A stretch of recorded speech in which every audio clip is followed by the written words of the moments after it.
दिल्ली के वज़ीर सेहत सत्येंद्र जैन ने बताया है कि दिल्ली में अब तक 43 इलाकों को कंटेनमेंट जोन करार दिया जा चुका है। जिस इलाके में 3 या उससे ज़्यादा पॉजिटिव मरीज सामने आ रहे हैं, उस इलाके को हॉटस्पॉट करार दिया जा रहा है। सत्येंद्र जैन ने बताया कि दिल्ली के दिलशाद बाग से तरतीब के बगैर 180 सैंपल इकट्ठा किए गए हैं। वहीं उन्होंने कहा कि दिल्ली सरकार को रैपिड टेस्टिंग किट का इंतजार है।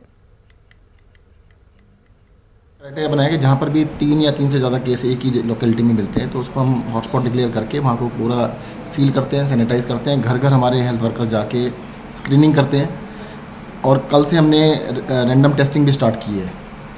तो we have started random testing, जो कंफर्म टेस्टिंग है उसी तरह से कर रहे हैं।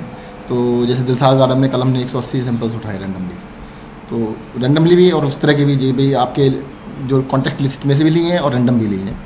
तो इसको भी हमने टेस्टिंग को बड़े स्केल बढ़ाया है। रैपिड टेस्टिंग किट अभी नहीं आई है। हर्षवर्धन जी ने भी 3 दिन पहले अपने पीसी में बोला था कि भाई अभी पहुंची नहीं है। जिस दिन भी आएगी तो हमारी भी साथ ही आएगी।